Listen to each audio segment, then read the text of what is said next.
सभी को नमस्कार।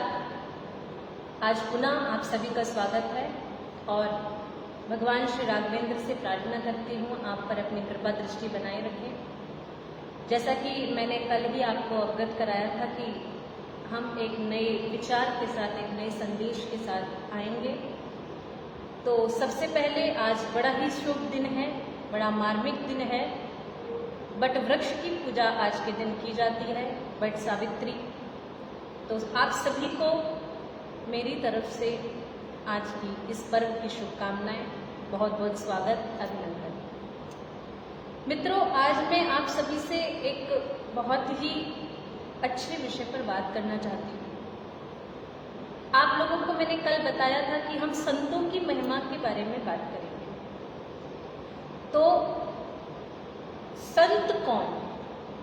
आप सभी के मन में प्रश्न आता होगा कि जो बड़ी बड़ी दाढ़ियां रखते हैं, गले में मालाएं पहनते हैं, बड़ी जटाएं रखते हैं, वो संत?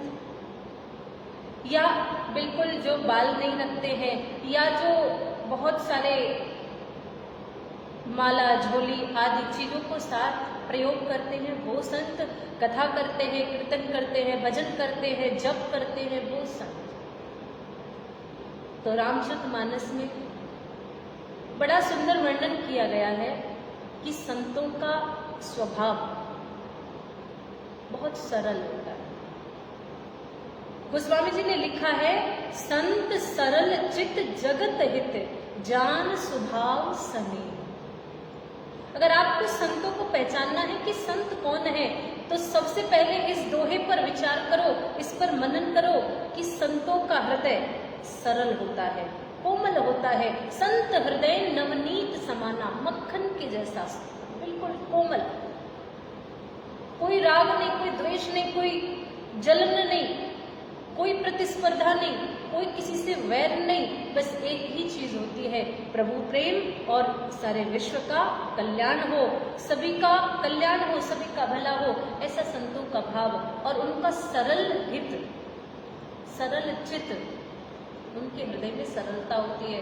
और वो सरलता आप चाहे देखते होंगे कि व्यक्ति जीन्स पहने तो भी उस सरलता को छुपा नहीं सकता, धोती पहने तो भी नहीं छुपा सकता। स्त्री हो, पुरुष हो, देसी हो, विदेशी हो, कोई भी हो, अगर उसमें ये गुण है, संत सरल चित्त जगत हित, संत सरल होना चाहिए। चित्त यानी हृदय, हृदय कोमल होना चाहिए, सरल होना चाहिए। और भावना, गोस्वामी जी ने कहा जगत हित, जगत कल्याण की भावना होनी चाहिए, वसुधैव कुटुंबकम की भावना होनी चाहिए। तो उसको हम संत कह सकते हैं। मेरे भाइयों, आज समाज में बहुत सारे संत देखने को मिलते हैं, दर्शन हम करते हैं, सिद्ध संत हैं, प्रसिद्ध भी हैं, लेकिन थोड़ी विडंबना है, दुख होता है कि बस मार्ग थोड़ा बदल दिया गया है।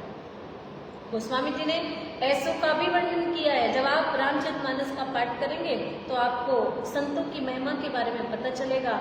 लेकिन जो एक मुख्य विषय था हमारा कि संत कौन है, किसे संत कहें, किसे संत माने, किसको अच्छा जाने, तो उसमें गोस्वामी जी ने कुछ चौपाइयां लिखी हैं। आप लोग देखिएगा, पढ़िएगा, विचार कीजिएगा।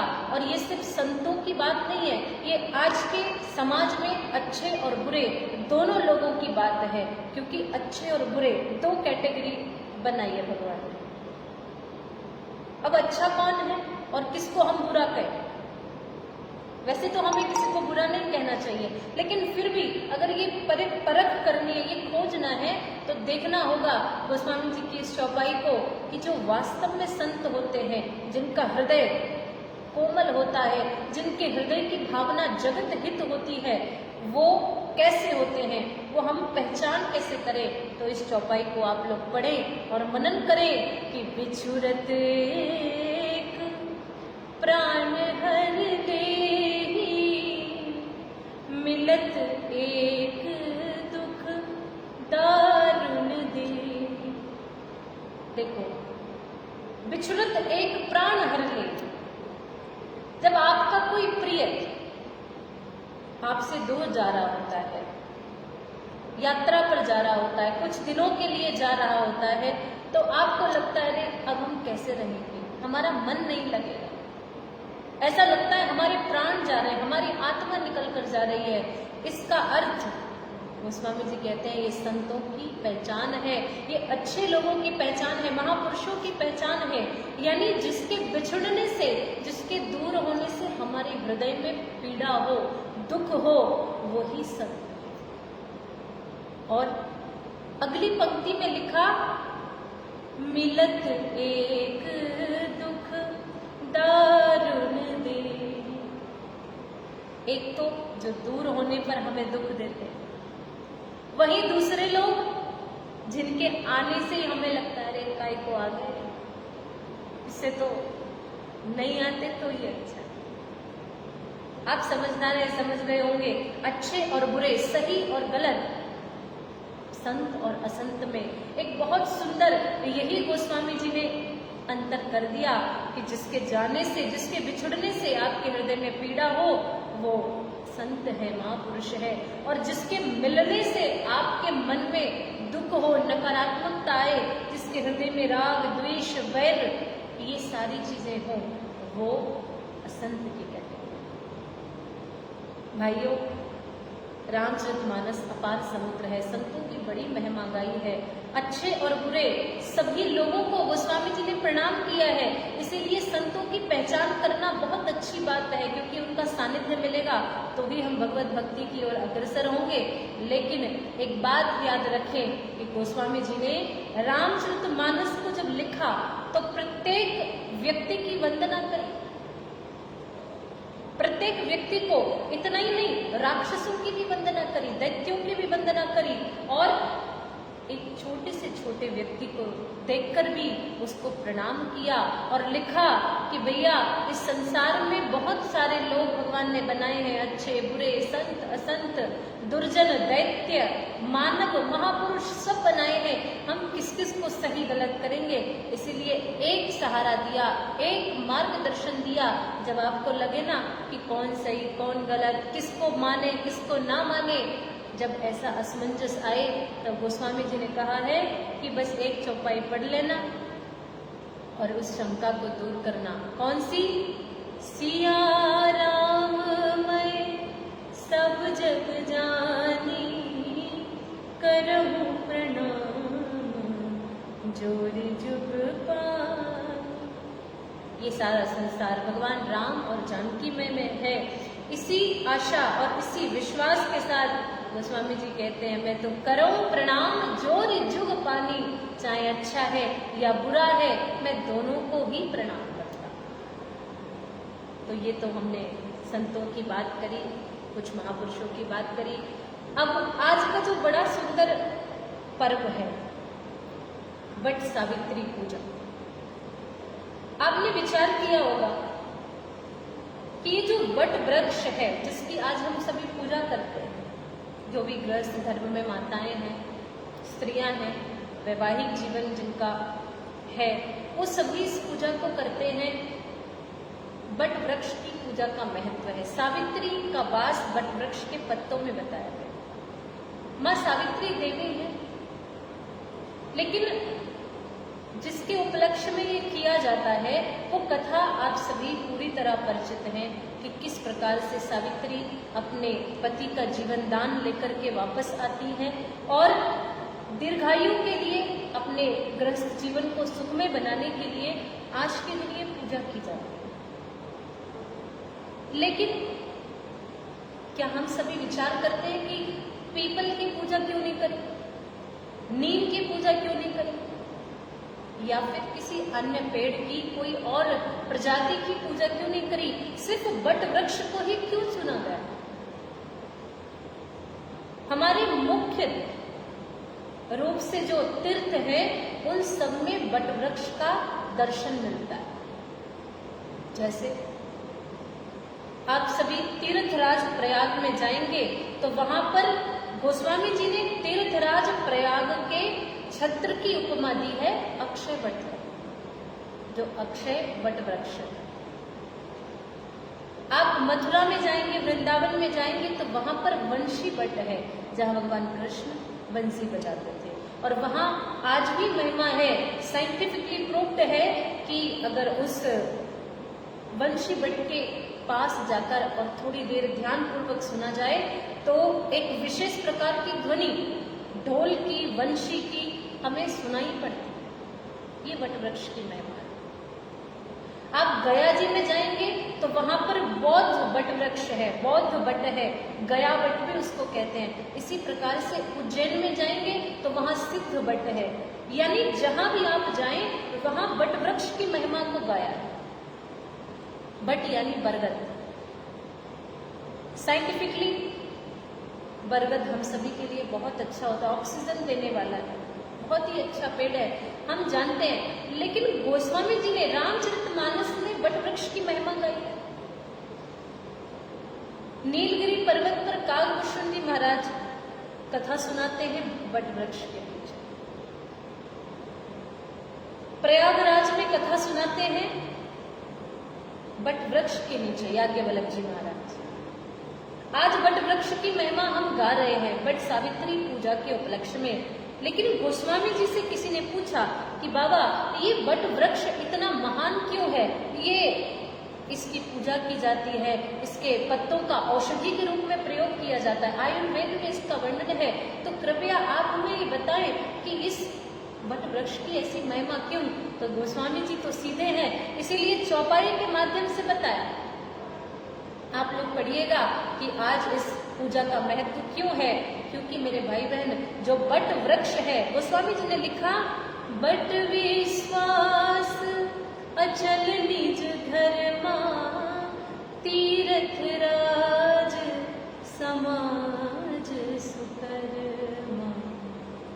यानी जो वट वृक्ष है, ध्यान देना सभी लोग जो आज पूजा करके बैठे हैं या जो नहीं भी कर रहे, जो सुन रहे हैं, वो ध्यान दें कि अक्षय वट बरगद का पेड़ क्यों पूजनीय है। क्योंकि मेरे भाई बहन गोस्वामी जी ने लिखा वट विश्वास अचल निज धर्मा। जो भी वट वृक्ष की पूजा करेगा, क्योंकि वट वृक्ष विश्वास का प्रतीक है और गृहस्थ जीवन में विश्वास का होना बहुत आवश्यक है। इसीलिए वट वृक्ष में कलावा बात करके हम अपने रिश्ते को गहरा करते हैं, अपने विश्वास को बढ़ाते हैं, पूजा करके अपने अंदर विश्वास को लाते हैं कि हे वट वृक्ष आप हमें अपनी तरह विश्वसनीय बनाएं, हमारे अंदर विश्वास का संचार हो, हमारे रिश्तों में विश्वास की बढ़ोतरी हो और हमारा सुख वैभव धनधान में संपदा बढ़ती रहे। जिस प्रकार से आप सभी को जीवन जीने के लिए एक अच्छी वायु प्रदान करते हैं, ऐसी ऊर्जा हम सभी के जीवन में बनी रहे। इसीलिए आज वट वृक्ष की पूजा की जाती है। पूजनीय वृक्ष वट वृक्ष विश्वास का प्रतीक। और भगवान श्री राम से, माँ सावित्री से मेरी यही प्रार्थना कि जो भी लोग आज सुन रहे हैं, जो भी इस पूजा को करते हैं या जिनको इसकी महिमा थोड़ी सी भ्रमित हो गए थे कि क्यों इसके दिन, आज के दिन यही पूजा करते हैं, तो वट वृक्ष विश्वास का प्रतीक है और आप प्रतिदिन भी इसकी पूजा कर सकते हैं। तो विशेष दिन है, लेकिन प्रतिदिन भी वट वृक्ष की पूजा करें तो भी आपको वही प्रतिफल प्राप्त होता है। इसीलिए आप सभी माताएं बहनें वट वृक्ष की पूजा करें, अपने रिश्तों को मधुर बनाएं, अपने गृहस्थ जीवन को विश्वास में बनाएं और प्रयास करें कि हम सभी के जीवन को आनंदित कर सकें। आज इसी आशा के साथ, इसी विश्वास के साथ पुनः आप सभी को शुभकामनाएं देते हुए मैं अपनी बात को खत्म करती हूँ। और आप लोग जो प्रश्न करते हैं, आप लोग जो मुझसे बात करते हैं, मुझे बहुत अच्छा लगता है। आप लोग मुझे बताएं कि आपको क्या सुनने की इच्छा है, आपके मन में क्या शंकाएं हैं, क्योंकि भगवत चर्चा, भगवत भक्ति, भगवत कीर्तन करने में आनंद आता है। इसीलिए हम भजन भी गाएंगे, कीर्तन भी करेंगे, सत्संग भी करेंगे, चौपाइयाँ भी गाएंगे, तभी हमारा मन, हमारा जो समय है वो ईश्वर के चरणों में लगेगा। गोस्वामी जी ने कहा है कि जहाँ भी रहो, जैसे भी रहो, हर समय भगवान का भजन करते रहो।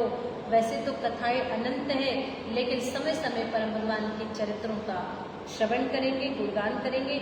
मैं अपनी वाणी को विराम देती हूँ। फिर पुनः हम मिलेंगे एक नए विषय के साथ। आज के लिए आप सभी का अभिनंदन, स्वागत। 2 पंक्तियां गा करके मैं आज अपनी वाणी को विराम दूंगी। बहुत लोग भजन सुनने के इच्छुक थे, तो एक बहुत सुंदर सत्संग का भजन हम गाएंगे, आप लोग भी साथ में दोहराइएगा।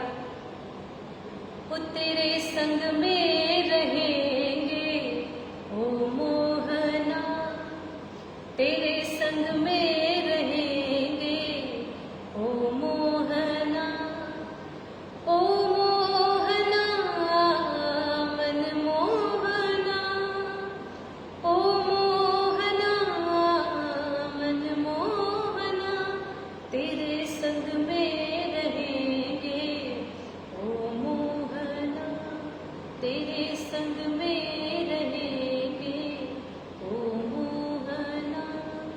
तुम चंदन बनो मैं पानी बनूं, तुम चंदन बनो मैं पानी बनूं, तुम चंदन बनो मैं पानी बनूं, तुम चंदन बनो मैं पानी बनूं। मस्तक पर मिलेंगे ओ मोहना, मस्तक पर मिलेंगे ओ मोहना, ओ मोहना मन मोहना, ओ मोहना मन मोहना, तेरे संग में रहेंगे ओ मोहना, तेरे संग में रहेंगे ओ मोहना।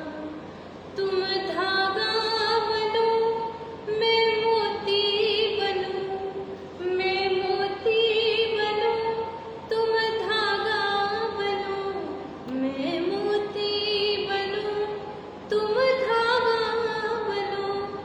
माला में मिलेंगे ओ मोहना, माला में मिलेंगे ओ मोहना, तेरे संग में रहेंगे ओ मोहना। तुम वक्ता बनो मैं श्रोता बनूं, तुम वक्ता बनो मैं श्रोता बनूं, तुम वक्ता बनो मैं श्रोता बनूं, तुम वक्ता बनो मैं श्रोता बनूं। कीर्तन में मिलेंगे ओ मोहना, सत्संग में मिलेंगे ओ मोहना, ओ मोहना मन मोहना, ओ मोहना मन मोहना। तुम मुरली बनो मैं तान बनूं, तुम मुरली बनो मैं तान बनूं, तुम मुरली बनो मैं तान बनूं, तुम मुरली बनो मैं तान बनूं। अधरों पर मिलेंगे ओ मोहना, अधरों पर मिलेंगे ओ मोहना, तेरे संग में रहेंगे ओ मोहना, ओ मोहना मन मोहना, ओ मोहना मन मोहना, तेरे संग में रहेंगे ओ मोहना। आप सभी को जय श्री राम। और विशेषतः सभी ने इस भजन को गाने के लिए निवेदन किया था, तो जैसा ठाकुर जी की इच्छा, जैसी प्रेरणा, आगे हम सभी पुनः मिलेंगे, बात करेंगे। तब तक के लिए जय श्री